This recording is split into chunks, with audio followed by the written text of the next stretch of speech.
The Home Office has apologised after threatening a man with deportation from the UK. A firmer and fairer system that will take back control of our borders, crack down on foreign criminals and unleash our country's true potential. The UK should not be regarded as a place where you can automatically come and break the law by seeking to arrive illegally. The system that we are introducing is about the brightest and the best. And we do want to end and reduce the level of numbers of people that have been coming to the United Kingdom with low skills. My name is Tafadzwa Muchenje, and this is my story. This is lived truth. You can't hide from this. You can't turn a blind eye to this. Not now. Not anymore. Your lives have been turned upside down, inside out. Some have experienced uncertainty, limbo, confusion during the early stages of COVID-19. That feeling? That feeling is our reality. My reality. This is something that sanctuary seekers and migrants who have come to the UK have experienced throughout their entire time here, trying to settle and to start safer lives in the UK.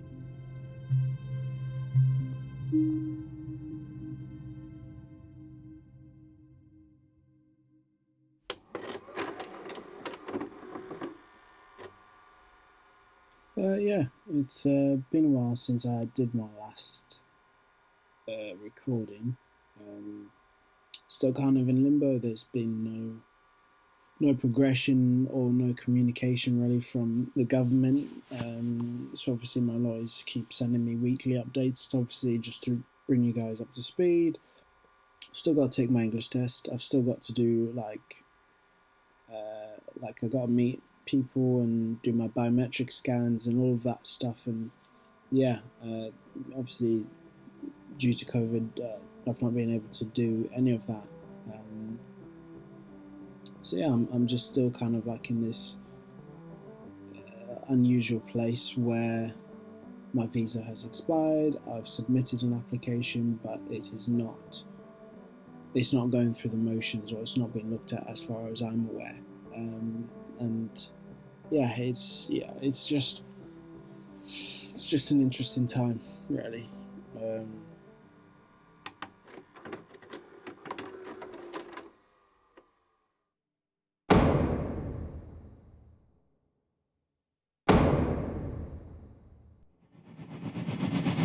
You meet paragraph 276 ADE 113, but failed to meet paragraph 276 ADE 1357, with further reference to paragraph DLRTPR, chapters 1356 and 276 CE. 5 people, 1 family, 7 years, 18 years old. Rejected, rejected, rejected. What are 5 going to do? 4 people, 1 family, 1 has to go. Limbo.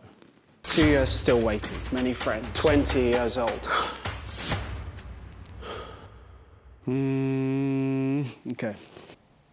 Like, this is insight into your head. It's real.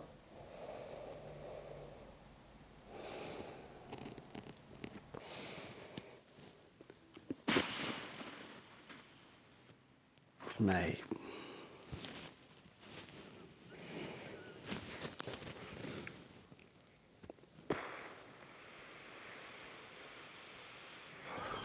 This is a part of you trying to work your way through it.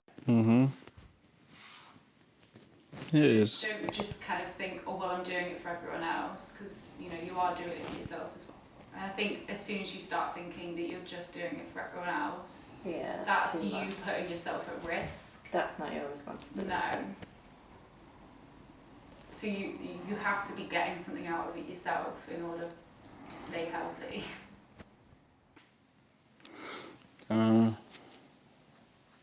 I mean, I can get myself back into this.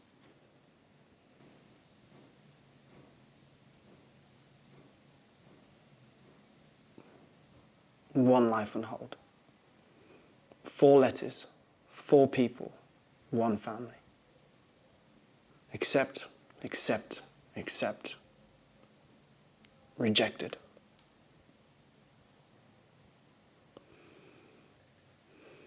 You meet paragraph 276, ADE 113, with further reference to paragraphs DLTPTR 13567, DLTRTPTR chapters 1356 and 276 CE, with further reference to paragraphs DLTPTR chapters 1356, 276 CED. You mean paragraph 276 ADE 1356 with further reference to paragraphs DLTPTR chapters 13567.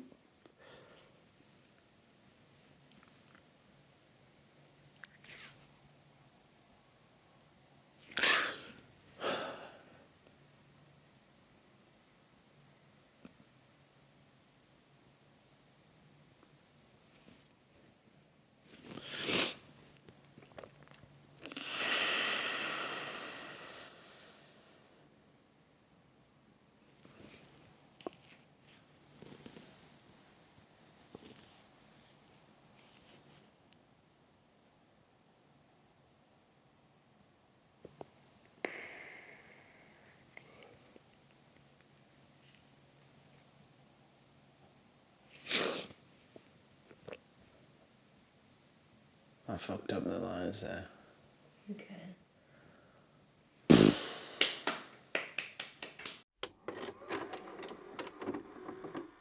So 22nd of August 2017. Yeah, so the tribunal is in 2 weeks' time. Don't really know how I feel, to be honest. It's been a whole year.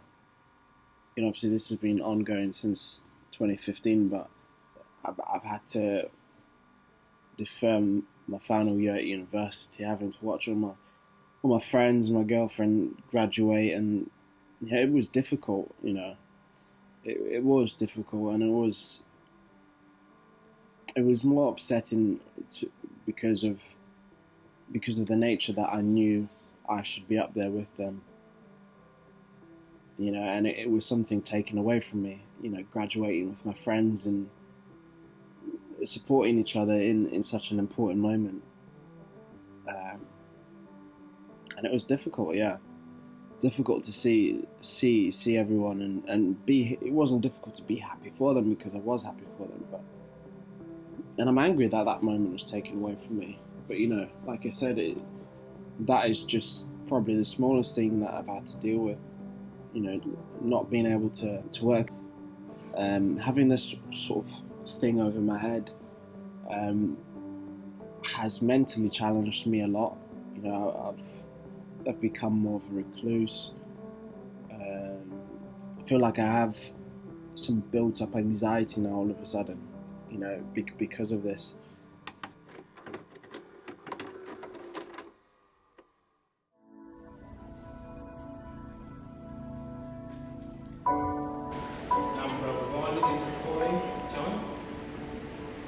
Yep.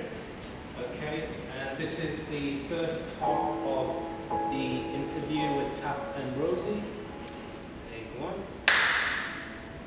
We moved because there was quite like a lot of xenophobia in South Africa. So I think for my parents it was like a safety thing. My dad's an accountant and he had skills that this country basically wanted. So he came on a higher skilled migrant visa. You know, when we moved over here, it was very much a case of this is now our home, this is what we're going to create, like this is our new life. And when I look back at it now, it's kind of like, yeah, I appreciate what my parents did, because I don't think I would be the person who I am if it wasn't for the case that we moved. You know, you've got the Windrush generation, you've got the Windrush's, you know, kids and grandkids and stuff like that, and you've got people like myself.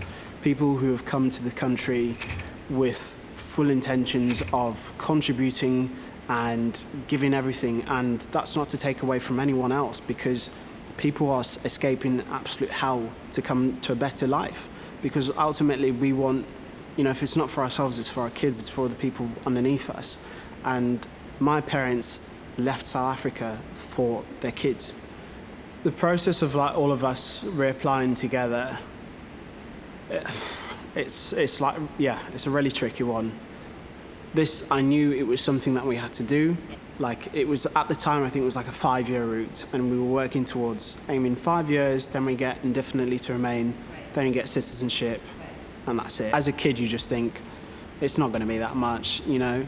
Like, you really think of it quite flippantly, and you just want to live your life. You don't think of it, you know? Like, I knew I had all of this stuff going on, but, like, you know, to go back to what I said, when we moved here, we made this our home.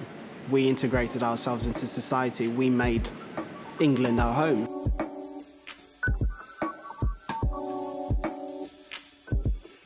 The feeling of difference definitely came from, like, the visa aspect.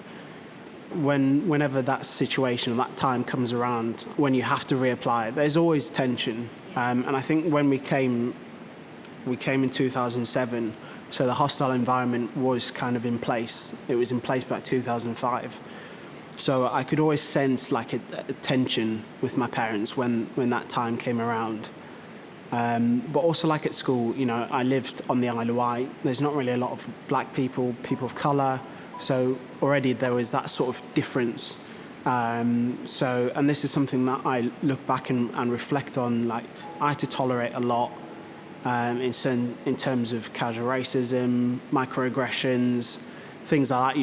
You just tolerate it to kind of fit in. And because of, you know, me coming from another country and, like, really trying my hardest to, like, integrate into this country, like, I just had to take a lot of crap. It's definitely an upbringing that I look back on, and I think maybe I should have stood up for myself.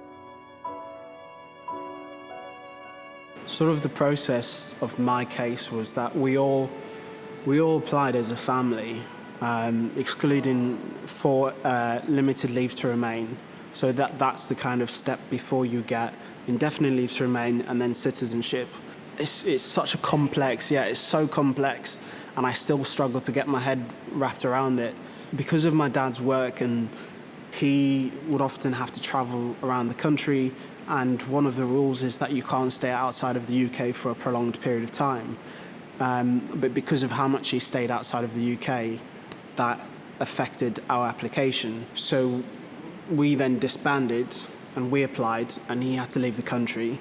It forces us to separate. So if he wasn't able to work, we weren't able to pay for the visas, we weren't able to pay for, like, basic living and stuff like that. So he had to leave, and then we applied as a family on the private and family life. And what does that mean? So basically I don't know what it means to the letter, but how I perceived it is that you have a right to remain here because your life is here. Today is Friday the 31st of March, and today was supposed to be the day the tribunal would happen, but I was advised by my barrister that because there was a lack of evidence that really painted the picture of me as a person, it would be best for me to adjourn. I've built everything up to that point. It takes a barrister to tell me on the day that, more evidence should have been provided. And like I said, I'm frustrated, I'm angry, I'm upset, I'm tired. I've got to stay strong, and I've just got to keep going. I'll be able to just be me. Obviously I am me, but it is difficult having all these limitations.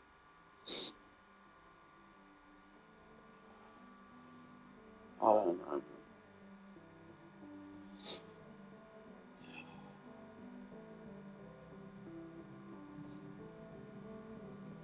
So I've just got to keep fighting. I've just got to keep going. And hopefully it won't be.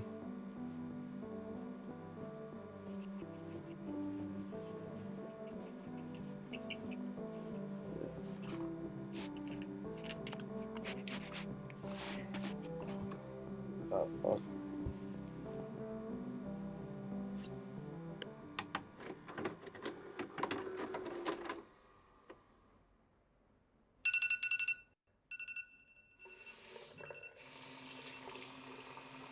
Insomnia.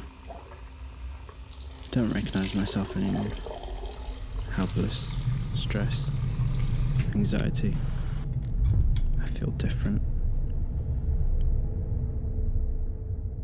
I look at people complain about their lives. I just think to myself, you're able to work, to love without worrying that one day you might be deported.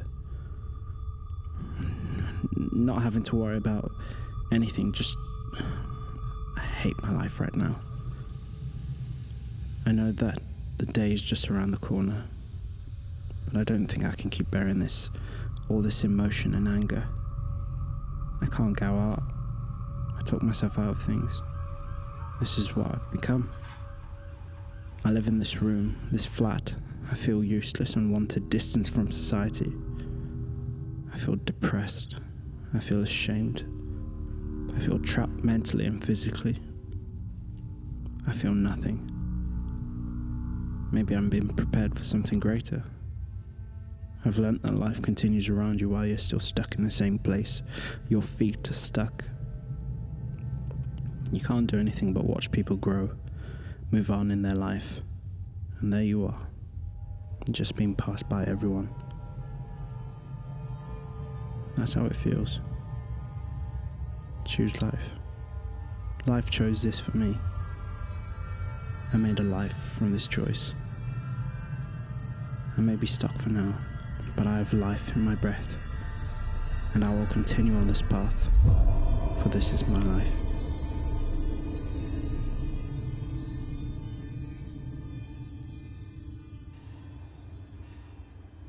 So obviously community is a massive part of any case to remain.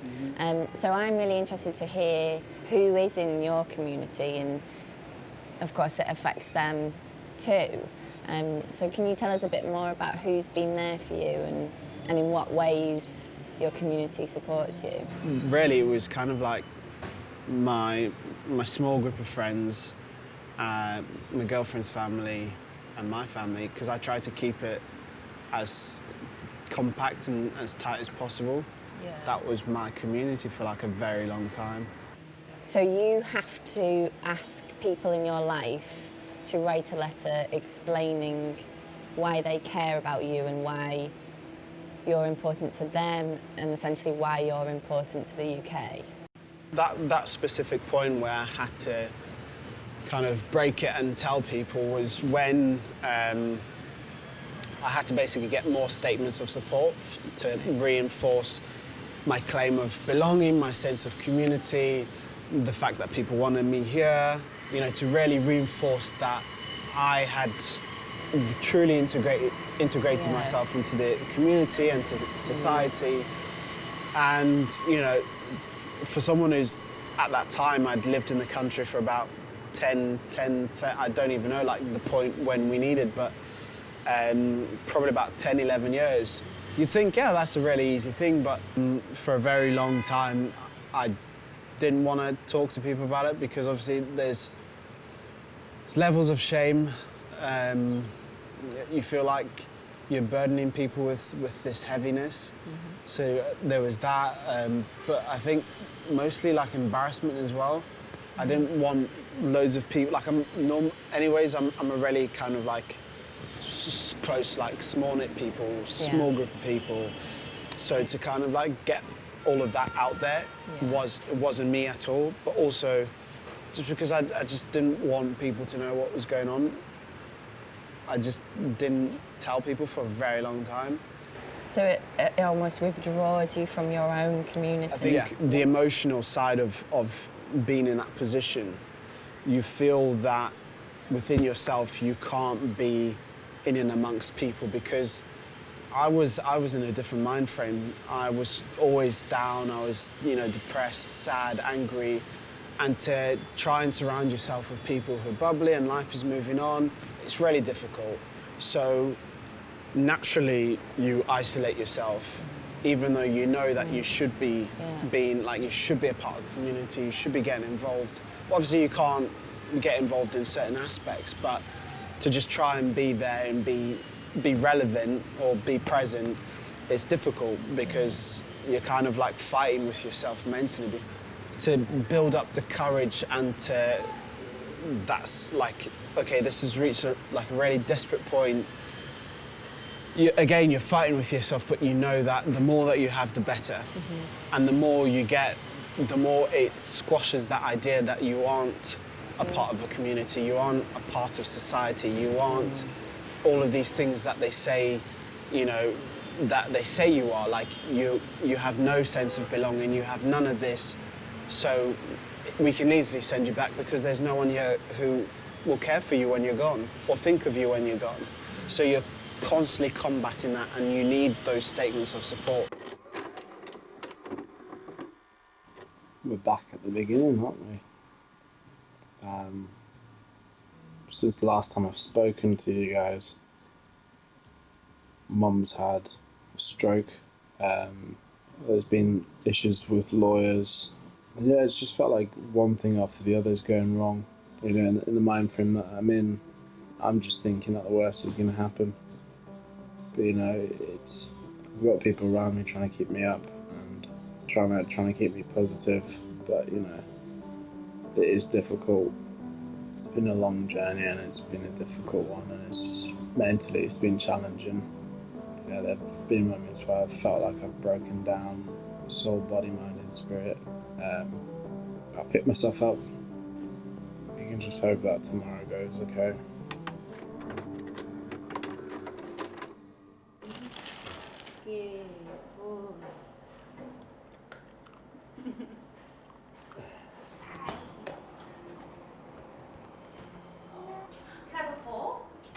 We appealed. We waited. More months passed. The letter. A decision. It reads, I allow this appeal. We came and we won. Overturned their mistakes. This letter confirmed it. Their mistake overturned. Time to start rebuilding. I left that dark, depressed version of myself with hope and belief. I had dreams and ambitions, hopes and desires, all of which I knew I could achieve.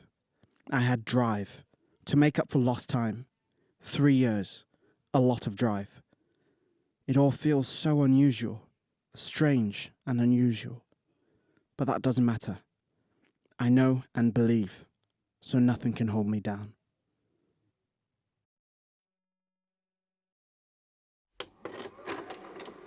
March 15th, 2018. Happy New Year. I don't actually, I've won my case. I've got my passport, I've got my visa back. And now I'm just in the process of trying to find work and trying to get my life back on track, really. It's mad. It is mad, you know, how life continues and how life carries on while you're still in the same place, worrying about the same questions and worrying about the what if moments, you know. I just want to feel that self-worth again. Not something, you know, not taking away from the self-worth I feel when I'm with my friends and my family and my girlfriend. The self-worth that you only obtain through doing, you know, working or writing a dissertation or writing something that, you know, you feel like, yeah, I've done that, you know, something that I feel that I've done that can give me that self-worth feeling again.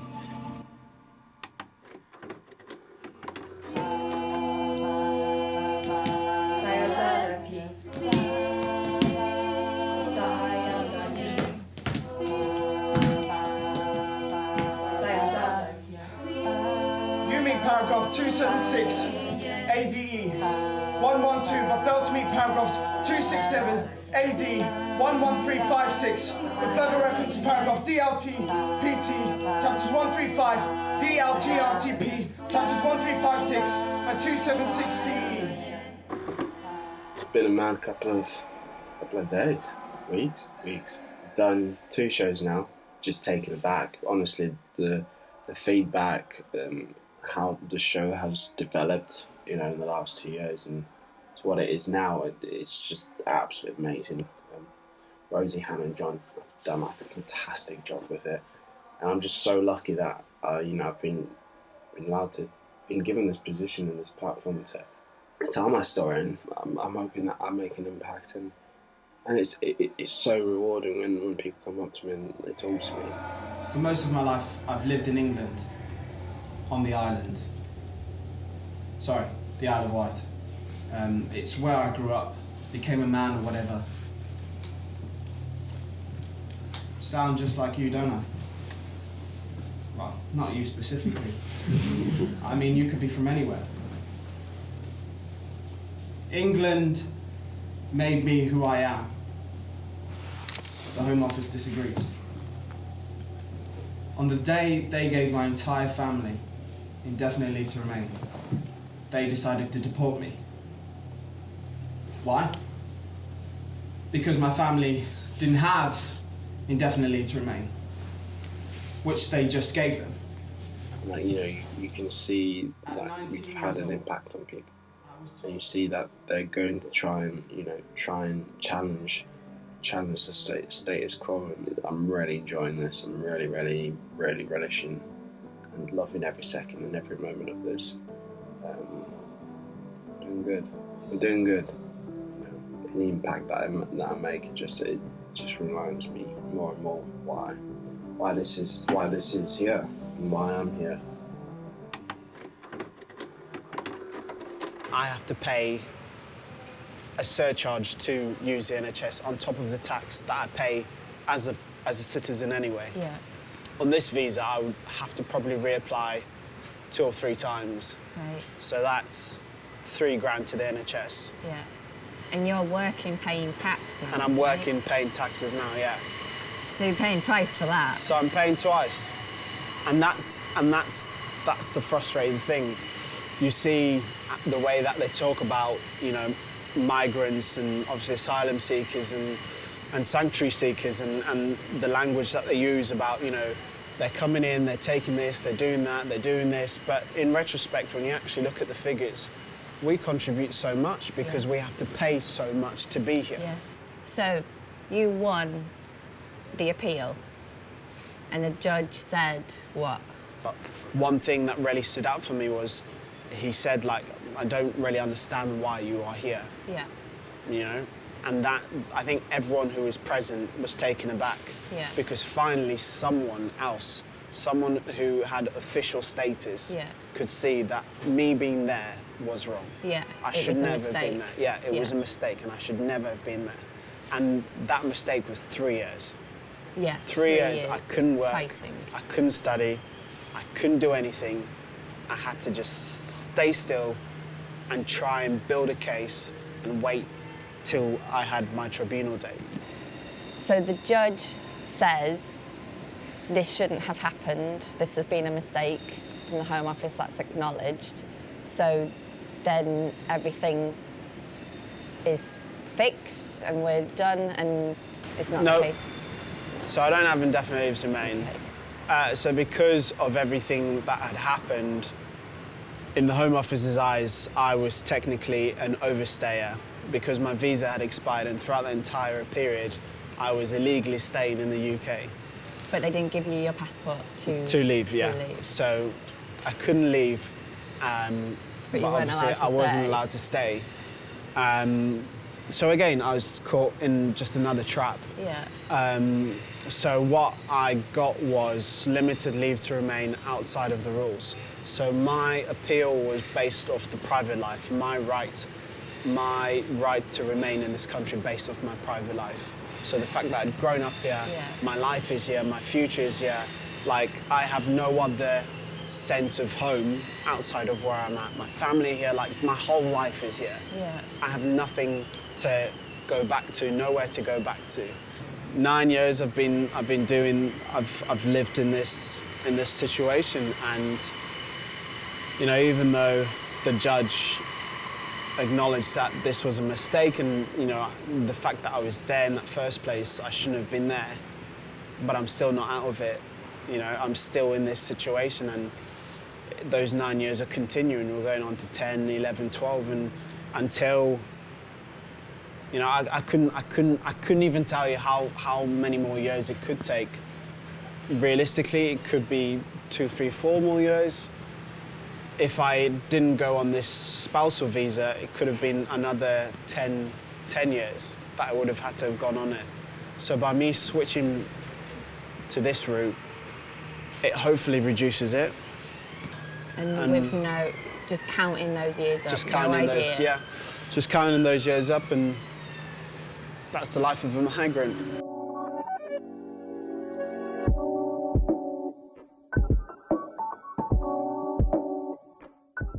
I remember being so anxious, like sick to my stomach about, you know, all of the normal things that people worry about at that age. Like, I was really worried about making sure I stay in London and getting a job, and, you know, I didn't really know what I wanted to do, and it was like all of these really normal worries when you look back. Sure. But I was moaning to you about it, and I was crying to you about it, and there wasn't a moment where Taff was like, look what I'm going through. Why are you moaning about this? I'm going through something far worse, because you kind of blended it into our normal life so well, and that's what I feel bad about. I should have kind of raised it a little bit more for us to talk about it a little bit more, and we just didn't. We didn't really talk about it. Because it's a difficult thing to talk about. It's a ridiculously hard thing to talk about, and even then we didn't even know what to talk about. I know. You know, like my life wasn't moving anywhere. It was just survival. Yeah, it was survival. 3 years of just trying to survive, trying and just waiting for that letter to say, okay, right, you have your opportunity to go to a tribunal and to prove your case. So it was, you were able to live your life, and for me, that's what it was. If I was there burdening you in that sense of like continuously reiterating the fact that, hey, look at me, I'm struggling, I'm suffering. That's not a way to live. So why allow them to win and to kind of create this environment and allow it to build when I can just selfishly deal with it myself and allow... Was it selfish? I don't know what it is, but selfish feels like the right thing, because I don't know, like I didn't want to just like, you know, we'd only been together for like a year. You know, do you know what I mean? And like to ask someone to firstly join me on this ride, and then secondly kind of like just throw yourself in it, you know. It's just like the system is... Yeah. It's designed to make sure you fail. Yeah. And I think that's the one thing that we've taken away from it, and it might be that we've turned super sour from it, but it is like every single step they're trying to catch you out, and I think it can become really exhausting. Just to carry on with what you were saying, like the hostile environment is set in place there to make it completely impossible. They want you to leave on your own accord. That's what it's all there for. So the Home Office's argument on the day of the tribunal was, well, why can't Emily move out there? Oh, so they would deport... They would deport a British citizen instead of keeping someone who is British. You are British. They would rather move me out of the country and say, well, if they really loved each other and if they were really strong in their relationship, they can build a life for each other out there. Considering all the... At the time, 21. Yeah. How long have you been together? At that time. 2 years, maybe? Yeah. I knew you were sad. I knew you were really, really sad. But my way of dealing with things isn't... It might not have been the best, but it was just like, okay, you know, you've not had a good day or you've not had a good week. Let's try and do this. Let's try and do that. Why don't you try and do that? We were surviving up until that moment, and that was our goal of, we just need to get to this date, and then everything will start to feel a little bit better and there'll be an ease of pressure. So when they didn't even bother giving you a judge and we had to adjourn, you know, for another 3 months, it was like, okay, yeah, we need another 3 months to maybe get some more personal statements. Those but 3 months would, yeah. It was like, no, we're going to have to try and survive again for the next 3 months, and we're going to have to go back to that state of mind. Yeah. And that's what was hard on a daily basis.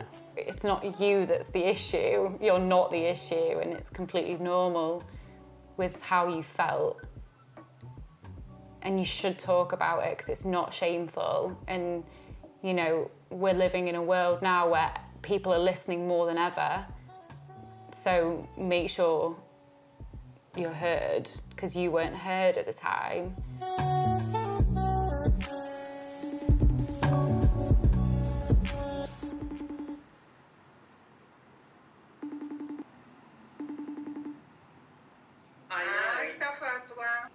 Yeah, no, you're all right. How's everyone?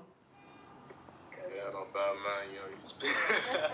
Classic, mate. Classic joker. You're a classic joker, you are, mate. Bournemouth and stuff. Here's Emily, by the way, everyone. Hello. Oh my goodness, hi Muchenje family. How weird, isn't it? Like, it's very formal. we always speak to all of you individually, Yeah, that's but true. never together. It's like a family portrait. Yeah, I wish all this would go away. Yeah. Maybe we can reach to Much easier to head down. But So no more excuses, like in the train. Oh, you know, like the global pandemic and all of those. hey, no, there is a pandemic. We've got to be safe. So yeah, just come back from a second tribunal, and I could not have expected it to have gone the way that it went. Granted, I was saying in the previous video that the build up to this week has just been hell. My mum had a stroke. The lawyers, through this, before finishing off the whole thing, but through this process, I've just learned that this whole thing is all about money. Obviously, they want to control migration and etc. But they use obviously these big words and these new rules, and I think I say this in a previous video about the way, the structure in which how people are treated. If you're poorer, you get detained, and you get all of those. You're treated below human. You aren't a human. You're a number. You're an object. You're nothing. The more money you have, and the more skilled you are in the government's eyes, then the more likelihood that they'll just keep you on this long, strenuous path of which you're just paying money to the lawyers, money to the government, money to everyone to try and Will, I remain in think, this mate, you're country. going to have to change your hair. You're going to have to cut it because we look too similar at the moment, so...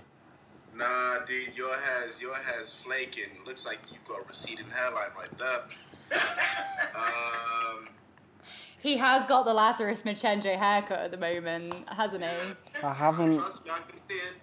There is no receding. Bro, look at that. That's not changed. Anyways, guys, I'll speak to you all in a bit. Bye, Janet.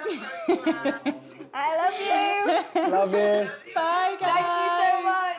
Bye. Can I pick up that social justice point and ask a question about a couple in my constituency? They both work, they have 2 children. The husband's employer didn't put him on the job retention scheme, so he has 0 income. His wife is still working, but her income is less than their household rent. They have leave to remain in the UK, but no recourse to public funds. What are you going to say? Because we literally have no support. We can't even get support. Families like that is being forced by the current arrangements into destitution. What are you going to say? Why aren't they eligible for universal credit or employment support allowance or any of the other? It's a very good question. What do you mean? You should know these things. You're the Prime Minister. This has literally been since 2007. 2007. This is a policy that has been around for so long. How do you not know? They have this no recourse to public funds. At the moment, they can get no help at all. Where are they actually from? Honestly, what? I'm thinking of from Pakistan, but it applies to anyone. Okay. From outside the UK. And they can't get furloughed, obviously not. Well, look, I'm going to have to come back to you on that. What? Because, I'm so honestly, how do you not know this? You are the Prime Minister. You've been a Tory member for God knows how long. I've supported one kind or another, but you've raised Mate, honestly, what a joke. What an absolute joke. What a joke. This is ridiculous. And I'm not surprised because it means nothing to you. These people mean nothing. Us, we mean nothing. I'll be most grateful. The Children's Society said, I think 2 weeks ago, there are at least 100,000 children in families in exactly that position. They've got leave to remain, they're law-abiding, they're hardworking, they've got no recourse to public funds, and many of them can get no help at all at the moment. So I'll be very grateful. Listen to that. We look forward to a letter on this. Wow. Wow.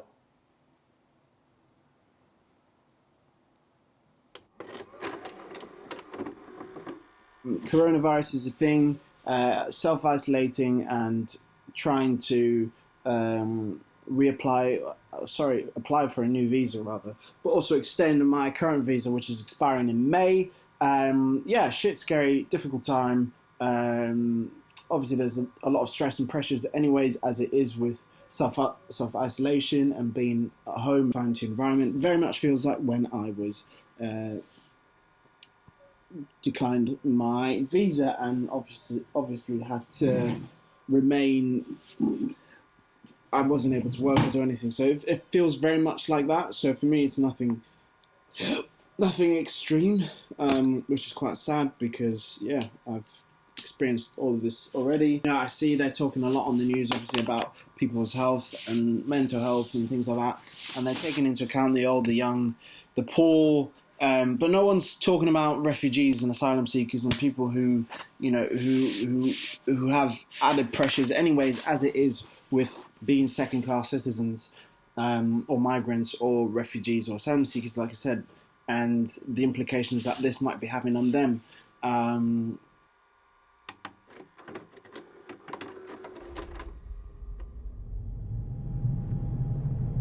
I've come this far.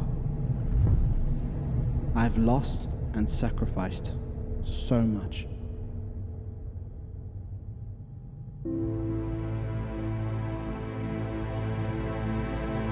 I've also gained and learned so much.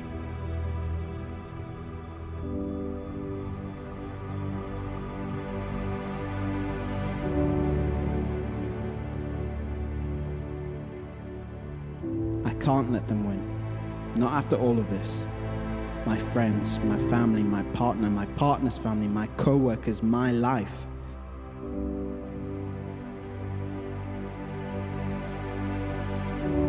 I've lived and grown up here. I can't give that up. I won't. I can't give up for all of those who would sacrifice everything for what I have. I see what I have here. What I've prevailed through, the good and the bad, all here. I can't throw it away. Neither can they.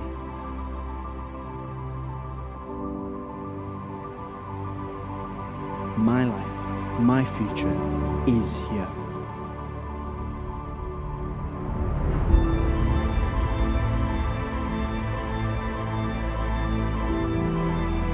Those of you watching, listening to me now, who need to hear this, just like I did, keep going.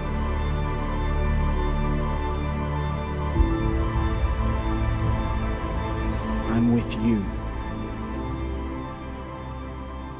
They will never shut me up.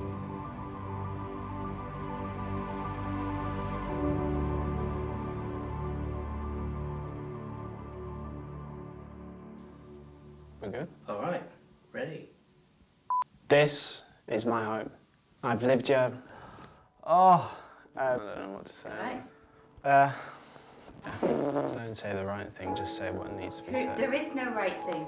The only thing we can do is make sure you feel like you've said something you wanted to say. Yeah.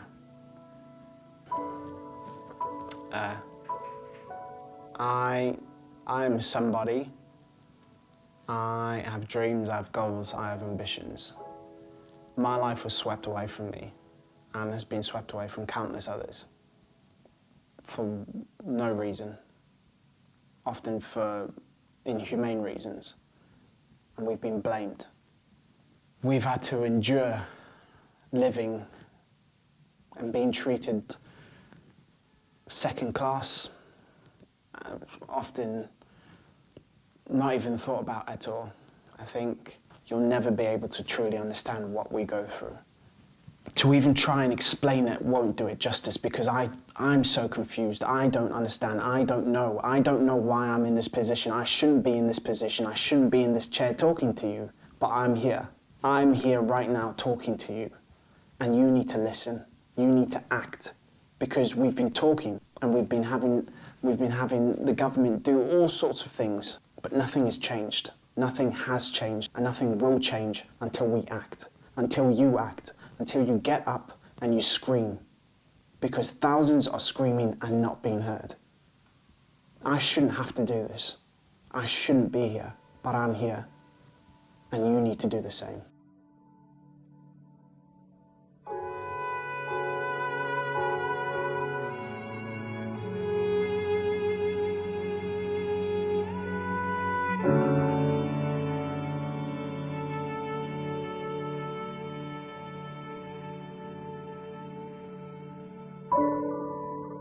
For the first time, we're honest about how fucking confused you are. Like, you're trying to explain it, but it's fine that Yeah, you're it's not not able your to job explain to it, but explain just it. be honest. Because when you're honest, that's when Yeah. you were honest, and that's when it started.